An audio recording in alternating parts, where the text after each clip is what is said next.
எல்லாருமே ஒரு டீமாக ரொம்ப கஷ்டப்பட்டு பண்ண படம் இது. அதனால இன்றைக்கி இந்த படம் வந்து ஒரு ரிலீஸ் தேதியை நோக்கி போகுதுன்னு நினைக்கும் போது, நல்லபடியாக வந்திருக்குன்னு நினைக்கும் போது ரொம்ப ரொம்ப சந்தோஷமாக இருக்குது. கண்டிப்பாக அதுக்கு உங்களுடைய ஒத்துழைப்பு தேவை. எல்லா நல்ல படங்களும் இன்றைக்கி உங்களுடைய ஒத்துழைப்பை பார்க்குறோம்.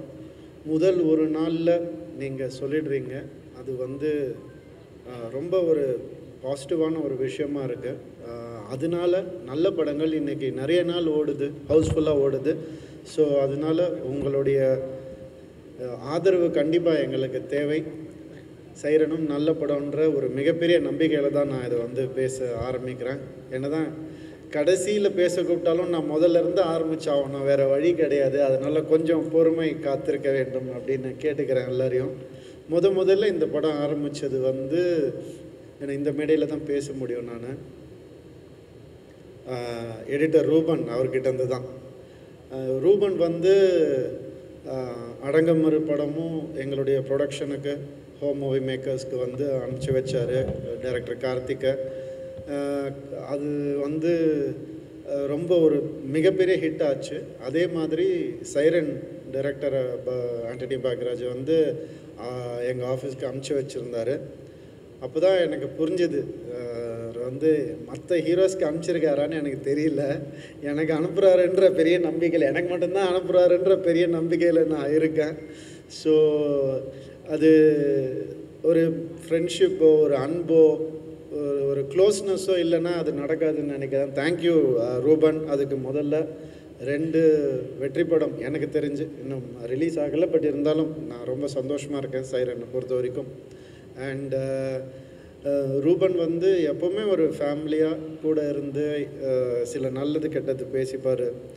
அண்ட் எனக்கு மட்டும் இல்லை, அவர் வந்து டைரக்டருக்கும் ரொம்ப க்ளோஸ். அதனால எது அவருக்கு சொல்லணும், எது சொல்லக்கூடாது, எது பேப்பர்லேயே கட் பண்ணணும் அப்படின்ற வரைக்குமே அவர் வந்து அவர் கைட் பண்ணியிருக்காரு. ஸோ அந்த ஒரு சப்போர்ட் இருக்கிறதுனால அவர் ஆரம்பித்து வச்சார் சைரனை. அதுக்கப்புறம் வந்து இது வந்து ஒரு ப்ரொடியூசர்கிட்ட நாங்கள் எடுத்துகிட்டு போனோம்னு நினைக்கும் போது கண்டிப்பாக எனக்கு ஓகே. ஸோ அம்மான்னு தான் சொல்லணும் அவங்கள. அவங்க பொண்ணுக்கும் எனக்கு 2.5 வயசு தான் வித்தியாசம். ஸோ எனக்கும் அம்மா மாதிரி தான் அவங்க, சுஜாதா அம்மா. அவங்க வந்து இந்த படத்தை வந்து விடவே இல்லை, கதையை கேட்டுட்டு. நான் கூட கேட்டு பார்த்தேன் அவங்கக்கிட்ட, இன்னொரு ப்ரொடியூசர் கேட்குறாங்க இந்த கதை கொஞ்சம் நான் வேணால் எடுத்துகிட்டு போட்டோமான்னு. ஆக்சுவலாக சொத்து கேட்டால் கூட கொடுத்துருவாங்க அவங்க, கதையை கொடுக்கவே இல்லை கடைசி வரைக்கும் அவங்க. ஏன் அப்படி சொல்கிறேன்னா, ஏன்னா இந்த கதை வந்து ஒரு டீமாக அவங்க எல்லோரும் கூடயும் பழகிட்டாங்க, அது ஒரு படமாக அவங்க பார்த்துட்டாங்க. ஸோ இது வந்து கண்டிப்பாக நம்ம தான் பண்ணணும் அப்படின்ற ஒரு பெரிய நம்பிக்கையில் இருந்தாங்க. முதல் நம்பிக்கை வந்து ஒரு படம் வந்து ப்ரொடியூசருக்கு தான் வரணும். ஹீரோ மற்றவங்க எல்லாம் டெக்னீஷியன்ஸ்லாம் தாண்டி இந்த படத்தை நான் ஆடியன்ஸ்கிட்ட போய் ஒழுங்காக கொண்டு போய் சேர்ப்பேன்ற ஒரு நம்பிக்கை ப்ரொடியூசர்கிட்டேருந்து ஆரம்பிக்கணும். அந்த நம்பிக்கை அவங்கக்கிட்டேருந்து ஆரம்பித்ததுனால நான் ரொம்ப ஹாப்பியாக இருந்தேன். அவங்க நிச்சயமாக அதை நல்லபடியாக கொண்டு போய் சேர்த்துருவாங்கன்னு. இன்றைக்கி அதுக்கான நேரம் வந்துருச்சு.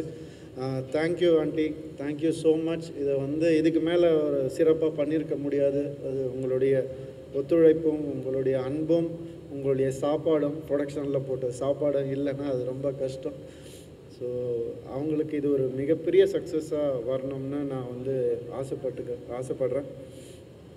அடுத்தது வந்து ஜிவி பிரகாஷ் அவர்கள் அடுத்த மியூசிக் டைரக்டர்னு யார் இந்த படத்துக்கு, ஏன்னா எமோஷன் ரொம்ப ப்ளே ஆகிருக்கு சைரன்.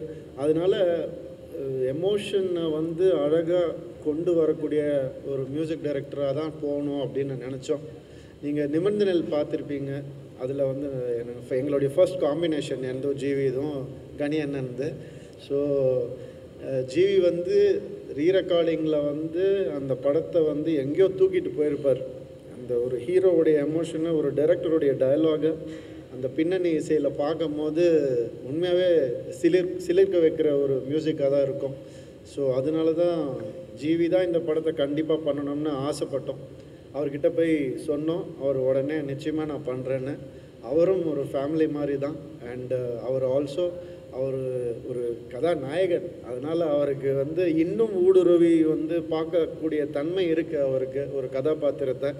அது எங்களுக்கு ரொம்பவே ஹெல்ப் ஆகிருக்கு. எப்போவுமே சொல்லிகிட்டே இருப்பார், இந்த சீன் நல்லா இருந்துச்சு, நான் திடீர்னு ஃபோன் பண்ணி ஒரு நாள் சொல்லுவார். ரொம்ப சந்தோஷமாக இருக்கும் கேட்கும் போது.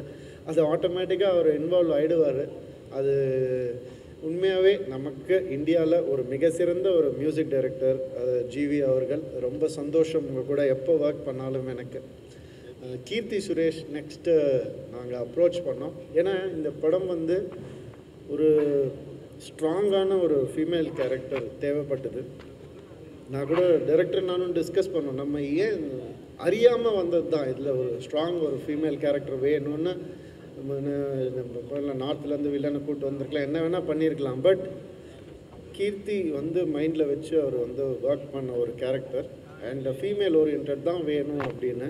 ஏன்னா அது கிளைமேக்ஸ் நீங்கள் பார்க்கும்போது அதுக்கான முழு அர்த்தமும் புரியும். அது ஏன் அப்படி ஆரம்பிச்சது, எதனால் வந்து சண்டே ஆச்சு, எதனால் எங்கே வந்து முடிஞ்சதுன்னு கிளைமேக்ஸ் பார்க்கும்போது அந்த உணர்வு நமக்கு வரும். ஒரு அழகான ஒரு ஒரு உணர்வு அது. இந்த படமே அந்த கிளைமேக்ஸ் காட்சியை வச்சு தான் நகரும் ஒவ்வொரு சீனுமே. ஸோ அந்த வகையில் வந்து கீர்த்தி மகாநட்டின்ற ஒரு படம் நம்ம எல்லாம் பார்த்துருப்போம். அது ஒரு படம் போகிறோம் அவங்களுக்கு லைஃப்பில், அந்த ஒரு கெரியரில் அந்த ஒரு நல்ல படம் பண்ணிட்டோன்ற சந்தோஷம் வந்து அவங்களுக்கு எப்போவுமே இருக்கும். நல்ல படம் பார்த்தோன்ற சந்தோஷம் நமக்கு எப்போ ஏற்படும். ஸோ கீர்த்தி வந்து இந்த கேரக்டரை வந்து நீங்கள் நம்பவே மாட்டீங்க. அவங்க வந்து ஒரு ஸ்கூல் புதுசாக சேர்ந்த ஒரு ஸ்டூடெண்ட் மாதிரி, ஆக்டிங் புதுசாக கற்றுக்கிற ஒரு ஸ்டூடெண்ட் மாதிரி டைரக்டர்கிட்ட வந்து இது கரெக்டாக, நான் இப்படி நிற்கலாமா, இந்த கேப் வந்து இப்படி இங்கே வைக்கலாமா, இந்த போஸ்டர் கரெக்டாக இருக்கான்னு ஒவ்வொன்றா கேட்டு கேட்டு கேட்டு அவங்க பண்ணிகிட்டு இருக்கும்போது அதனால தான் அவங்க இவ்வளோ பெரிய ஒரு ஆக்டர்ஸ் ஆகிருக்காங்க. அவங்களுக்கு இவ்வளோ ஃபேன்ஸ் இருக்காங்கன்றது வந்து உண்மையாகுது. இல்லைன்னா சாதாரண உழைப்புனாலலாம் அப்படி ஆகாது. பயங்கர ஒரு ஹார்ட் ஒர்க்கர் கீர்த்தி. ஸோ ரொம்ப ஹாப்பி நான் அவங்க கூட ஒர்க் பண்ணது. அண்ட் இந்த கதாபாத்திரத்தை மிகச்சிறப்பாக பண்ணியிருக்காங்க. அதுக்கப்புறம் கனியண்ணன் இன்னொரு ஸ்ட்ராங் கேரக்டர் ஒரு தேவைப்பட்டது எங்களுக்கு. அந்த கேரக்டர் வந்து நாங்கள் யோசிக்கும் போதே இந்த மாதிரி பண்ணாதவங்க, இந்த மாதிரி பேசாதவங்க தான் எங்களுக்கு வேணும் அப்படின்னு. ஏன்னா அவர் நிறைய சமுதாய கருத்தை வந்து அவருடைய வார்த்தைகளால் நமக்கு எப்போவுமே சொல்லிக்கிட்டே இருப்பார். படங்கள்லேயும் சரி, நேரில் பார்க்கும் போதும் சரி. ஆனால் அவர் வந்து நெகட்டிவாக இருந்தால் எப்படி இருக்கும் அப்படின்னு அவரே சொல்லுவார், டேய் இதெல்லாம் பேசக்கூடாதுன்னு சொல்கிறவனை வந்து பேச வைக்கிறியப்பா அப்படின்னு கேட்டார். ஆனால் இது அப்படி பண்ணுங்கண்ணே நல்லாயிருக்கும் அப்படின்னு சொன்னேன் நான். ஸோ அவர் சரிப்பா நம்ம ஒன்றா ஒர்க் பண்ணதில்லை, நீயும் நானும் ஒன்றா ஆக்ட் பண்ணதில்லை, நான் ஒன்று டைரக்ட் பண்ணியிருக்கேன் அது வேறு, அதனால நான் பண்ணுறேன், ஓகே ரவி சொல்கிறேன், நான் ஓகே நான் கேட்குறேன் அப்படின்னு ஒரு எந்த விதமான ஒரு இன்ஹிபிஷனும் இல்லாமல் எங்கள் டீம் கூட வந்து ஒரு ஐக்கியமாகி அப்படியே ஆரம்பித்தது தான். அவர் நானும் வந்து நிறைய நல்ல விஷயங்கள் பேசியிருக்கோம். அப்போ அவர் நானும் டைரக்டர், புது டைரக்டர் வேறு இல்லையா, அப்படியே பார்த்துப்போம் ரெண்டு பேரும். ஒன்றும் பேசிக்க கூட மாட்டோம், நல்லா பண்ணுறாரா இது எதுக்கும் கேட்டுக்க மாட்டேன். அவர் இப்படி தலையாட்டுவார், நான் இப்படி தலையாட்டுவேன், நல்லபடியாக போயிட்டுருக்கு அப்படின்றதுக்கான ஒரு சிம்பிள். அது நல்லா போயிட்டுருக்கு, நல்லா பண்ணுறாரு அப்படின்றதுக்கான ஒரு சிம்பிள். ஏன்னா அவர் எவ்வளோ பெரிய டைரக்டர் நமக்கு தெரியும். ஸோ அவர் வந்த ஸ்கூல் அதை விட பெரிய ஒரு ஸ்கூல். ஸோ அவருடைய நாலேஜ், டைரக்ஷனுடைய நாலேஜ் என்னன்னு நம்ம எல்லாருக்குமே தெரியும். ஸோ அவர் இருக்கிறது எங்களுக்கு ஒரு மிகப்பெரிய சப்போர்ட் இந்த படத்தில். அண்ட் அதே மாதிரி இன்னொரு டைரக்டர் அழகபெருமா சார், நானும் அவரும் வந்து சேர்ந்தது வந்து அடங்கமறு படத்தில் வந்து சேர்ந்தோம். அப்போத்துலேருந்து அந்த ஜேர்னி அப்படியே கண்டினியூ ஆகிருக்கு. தொடர்ந்து நிறைய படங்கள் ஒன்றா பண்ணிகிட்ருக்கோம். இந்த ஒரு ஜேர்னி இன்னும் கண்டினியூ ஆகணும்னு தான் நான் எப்போவுமே ஆசைப்பட்றேன். ஏன்னா அவருடைய படம் வந்து ரொம்ப ரசித்து பார்த்தேன் நான். எப்போவுமே அது எனக்கு ரொம்ப பிடிக்கும். இந்த பாடல்கள் எப்போவுமே அவர்கிட்ட சொல்லிகிட்டே இருப்பேன், சார் இந்த மாதிரி இன்னொன்று பண்ணணும் சார் நீங்கள் அப்படின்னு எப்போவுமே கேட்டுகிட்டே இருப்பேன். அவர் வந்து இன்றைக்கி பயங்கரமான ஒரு பிஸி நடிகராக இருக்கிறது எனக்கு மனசுக்கு ரொம்ப ரொம்ப சந்தோஷமாக இருக்குது. சார் இன்னும் நிறைய கேரக்டர்ஸ் நீங்கள் பண்ணணும் சார், உங்கள் கூட நானும் சேர்ந்து ஒர்க் பண்ணணும். So very happy to be working with you again and again sir. And Selva cameraman, அவர் வந்து தான் சொல்லுவாங்க, கனியண்ணா சொன்ன மாதிரி ரெண்டு பேரும் அந்த ட்வின்ஸ் மாதிரி தான், டைரக்டரும் கேமராமேன் செல்வாவும். எங்கள் ப்ரோ ப்ரோ அப்படின்வாங்க. அந்த மாதிரி எப்போ பார்த்தாலும் ஒரு ஒரு இந்த மாதிரி ஒரு சிங்கை பார்க்கவே முடியாது. ஸோ நான் அப்போ நினச்சிக்கிட்டேன், நம்ம எதுவும் போய் டிஸ்டர்பே பண்ணக்கூடாது இந்த சிங்கை அப்படின்னு நான் நினச்சிக்கிட்டேன். ஸோ அந்தளவுக்கு வந்து அவங்க 2 பேரும் இன் சிங்கில் வந்து ஒர்க் பண்ணியிருக்காங்க சைரன் படத்துக்கு.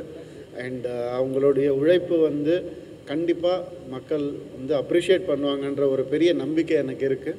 ஏன்னா இதுதான் எதிர்பார்க்குறாங்க மக்கள். ஒரு டைரக்டருக்கும் ஒரு டெக்னீஷியனுக்கும் இருக்கிற ஒரு காம்பினேஷன் தான் எதிர்பார்க்குறாங்க. செல்வாவுடைய மாநகரமும் விரும்பணும் அவ்வளோ நல்ல படங்கள், அவ்வளோ நல்ல ஃபோட்டோகிராஃபி, அவருடைய ஒர்க் நம்ம எல்லோரும் பார்த்துருப்போம். ஸோ அவர் இந்த படத்தை வந்து ஒத்துக்கிட்டு பண்ணது எங்களுக்கு ரொம்ப சந்தோஷமான ஒரு விஷயம். அண்டு கண்டிப்பாக இந்த படம் உங்களுக்கு ஒரு மிகப்பெரிய பேர் வாங்கி கொடுக்கும். அது நிச்சயமாக என்னால் சொல்ல முடியும். அதுக்கப்புறம்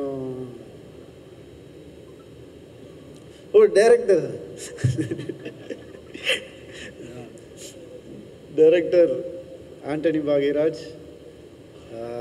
எல்லோரும் நல்லா, நீங்கள் எல்லா மீடியாலேருந்து எல்லாருமே வந்திருக்கீங்க. உங்கள் எல்லாருக்குமே நான் கண்டிப்பாக ஒரு விஷயத்தை நான் வந்து சொல்ல முடியும். இன்னும் நிறைய மேடைகளில், இன்னும் சிறந்த மேடைகளில் அவரை நீங்கள் அடிக்கடி பார்ப்பீங்க. அது மட்டும் என்னால் கண்டிப்பாக சொல்லணும். அந்த மாதிரி ஒரு ஆள் அவர். இப்போவே வந்து பிடிச்சி வச்சுக்கணும்னு நினைக்கிறேன். ரிலீஸ்க்கு அப்புறம் வந்து இன்னும் அவரை நிறைய நல்ல படங்கள் பண்ணணும் தான் நான் ஆசைப்பட்றேன். அவர் சொன்ன மாதிரி நான் புது டைரக்டர் கூட பண்ணுறேன், புது டைரக்டர் இன்ட்ரடியூஸ் பண்ணுறேன், அது ஹிட் ஆகுது, அவங்களுக்கு நல்ல பேர் வருது. அதெல்லாம் தாண்டி நான் வந்து ஒரு கருவியாக தான் இருக்கேன். நான் வந்து ஒரு கார் மாதிரி தான். அவங்க தான் அதை வந்துட்டு ட்ரைவ் பண்ணுறது, அது வந்து அவங்க எடுத்து செல்வது அவங்க தான், என்னை வந்து கூட்டி செல்வது அவங்க தான். ஸோ அவ்வளோதான் நான் வந்து ஹெல்ப் பண்ணுறேனே தவிர அவங்களுடைய பர்டிகுலர்லி ஆண்டனி அவருடைய உழைப்பு, திறமை, நம்பிக்கை, அவருடைய டேலண்ட் இல்லாமல்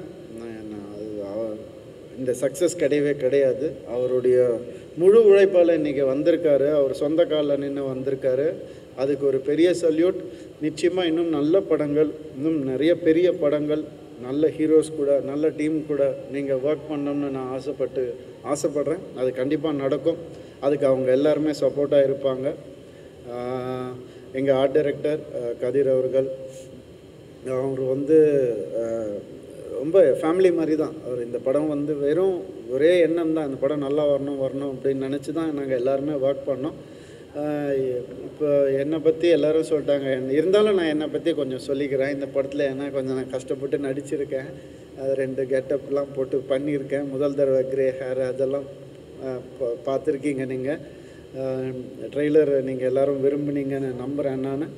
ஸோ இந்த படத்தில் வந்து எனக்கு ஒரு 2 டைம் லைனுக்கான ஒரு டிஃப்ரென்ஸை காமிச்சு ஆக வேண்டிய ஒரு கட்டாயம் கதையில். 15 years பிஃபோர் அப்படின்னு சொல்லக்கூடிய ஒரு கதை, அப்புறம் ப்ரெசண்ட்டில் நடக்கக்கூடிய ஒரு கதை.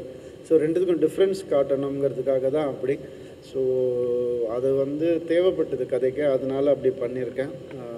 இது எனக்கு ஒரு புது அனுபவம். இந்த அனுபவத்தை நான் ரசித்து பண்ணியிருக்கேன். நீங்களும் ரசிப்பீங்கன்னு நான் நம்புகிறேன். படம் உங்கள் எல்லாருக்கும் கண்டிப்பாக பிடிக்கும்னு நான் நினைக்கிறேன். February 16 தேட்டரில் ரிலீஸ் ஆகுது. இது ஒரு ஃபேமிலி ஃபிலிம் தான். எமோஷன்ஸ் அடங்கியிருக்கிற படம் தான் இது. நான் நடுவில் நிறைய கொஞ்சம் ஆக்ஷன்ஸ் படம் வெட்டு குத்துன்னு போயிட்டேன், திருப்பி வந்துட்டேன். ஸோ இந்த படம் நிச்சயமாக குடும்பங்களுக்கான படம் தான். இதில் ஒரு பியூட்டிஃபுல் ஒரு எமோஷன் இருக்குது. ஒரு ஃபாதருக்கும் டாட்டருக்குமான ஒரு பியூட்டிஃபுல் எமோஷன் இருக்குது. அதுதான் இந்த படம், அதுதான் இந்த கரு. இது நான் ரொம்ப ரசித்து பண்ணேன். அதனால் எனக்கு ரொம்ப க்ளோஸ் டு த ஹார்ட் இந்த படம். கண்டிப்பாக அவங்க எல்லாருக்கும் பிடிக்கும்னு நம்புகிறேன். நன்றி. யோகி பாபு வந்து நானும் அவரும் வந்து இவங்கள மாதிரி தான், ட்வின்ஸ் மாதிரி தான். ஷூட்டிங் ஸ்பாட்டில் எப்போ இருந்தாலும் ஒன்றா தான் இருப்போம், ஒன்றா தான் சேர் போட்டு உட்காந்துப்போம், ஒரே ஃபேன் தான் வச்சுப்போம். ஸோ இந்த மாதிரி தான் நானும் அவரும். எல்லோரையும் இப்படி தள்ளி விட்டுருவோம், நாங்கள் 2 பேர் பேசணும் தள்ளுங்கன்னு. ஸோ அந்தளவுக்கு தான் எனக்கு ரொம்ப பிடிக்கும் அவரை. அவர் வந்து எப்பவும் ஒரே மாதிரி இருக்கக்கூடிய ஒரு மனிதர். கோமாளியில் வந்து அவர் இல்லாத சீன்ஸே இல்லை எனக்கு. அவர் கூடயே தான் பண்ணிகிட்டு இருந்தேன். ஏன்னா அந்த கதை அப்படி, அதுக்கு அவர் தேவை அப்படின்றதுனால. அதை தாண்டி ஒரு நல்ல மனிதர், அவர் நல்ல எண்ணம் கொண்டவர். அந்த இந்த படத்தில் பர்டிகுலராக அவருக்கு வந்து கோமாளி படம் மாதிரி முழுக்க முழுக்க ஒரு ட்ராவல் இருக்குது. நாங்கள் எங்கள் 2 பேருடைய ட்ராவல் இருக்குது. அது ரொம்ப அழகாக அமைஞ்சிருக்கு, ஆர்கானிக்காக அமைஞ்சதுன்னு தான் சொல்லணும். அது ரொம்ப அழகாக எழுதியிருந்தார் டைரக்டர். ஸோ இது வந்து ஒரு நல்ல ஒரு காம்பினேஷன் எங்களுக்கு திருப்பி கிடச்சிருக்குன்னு நினைக்கும் போது ரொம்ப சந்தோஷமாக இருக்குது. அண்ட் அனுபமா அவங்களும் ஒரு நல்ல ஒரு கதாபாத்திரம் பண்ணியிருக்காங்க. நிச்சயமாக அவங்களுக்கும் ஒரு நல்ல பேர் கிடைக்கும். நன்றி. தேங்க்யூ.